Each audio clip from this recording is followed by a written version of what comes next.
Hey YouTube, what's happening?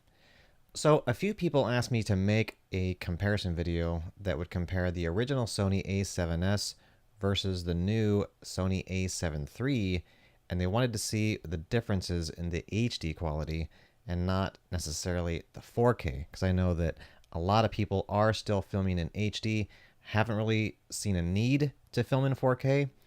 So for me, since I got the new A7 III, I have been shooting in 4K. However, I still deliver all of my wedding films in HD.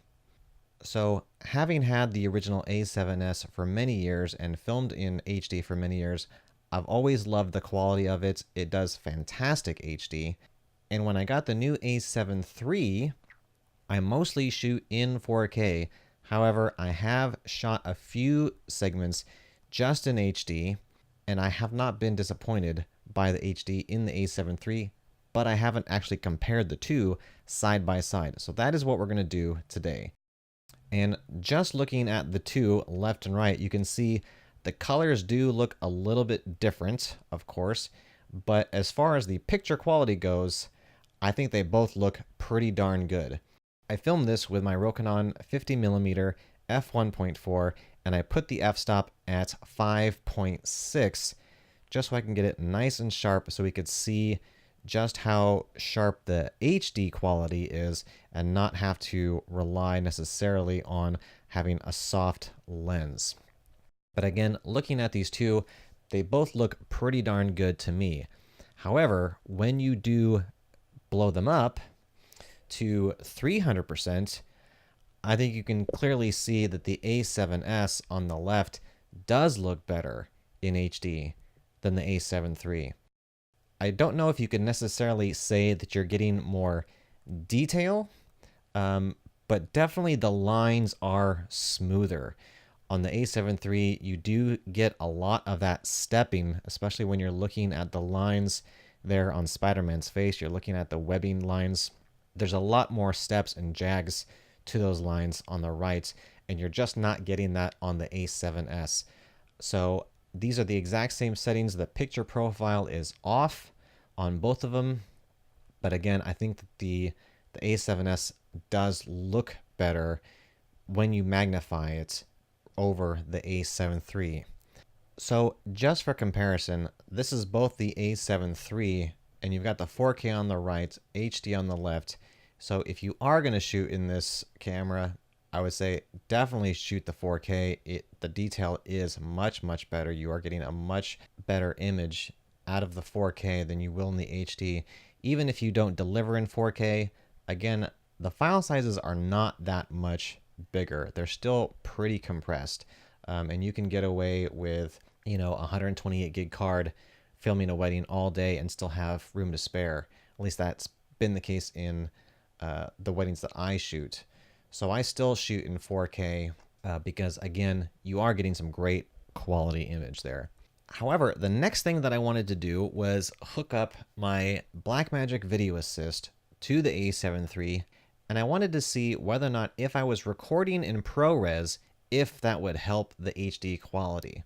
So here you can see the Video Assist on the right and then the internal recording on the left.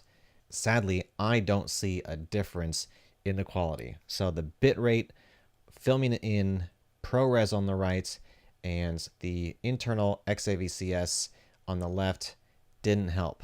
However, because the Sony A7 III can record 4K internally as well as put out 4K externally to a recorder, the Blackmagic Video Assist HD can actually downscale 4K to 2K. So when you set the A7 III in 4K mode, the Blackmagic is recording in HD and downscales that 4K. So here you can see the Video Assist HD image on the left, and on the right is when the camera is outputting 4K, but the Video Assist is downscaling it to HD. And as you can see, it is way better than the original HD version. Even though these are both HD quality, the one on the right was downscaled from 4K internally.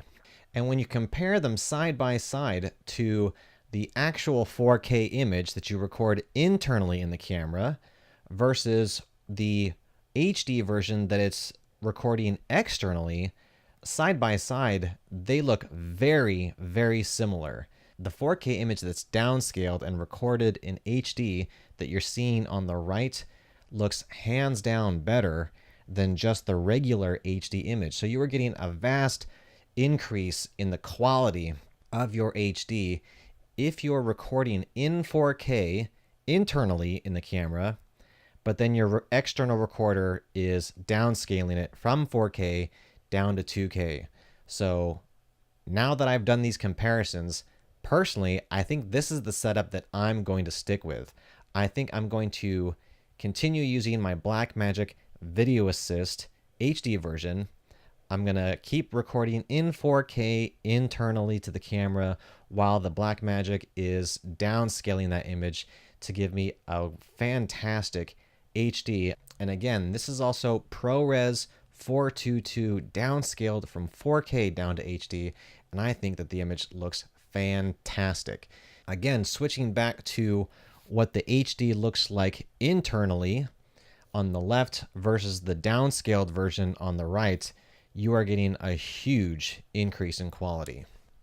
So I hope that that video was helpful. If you guys have any questions, please leave a comment down below. If there's any other videos that you'd like me to make, again, let me know. I'm going to leave a list of all of the gear that I use in the description box below. So if you take a look at it, if you have any questions about any of the gear that I use, if you'd like me to make a video about any of these things, please let me know. I plan on making a lot more videos in the future.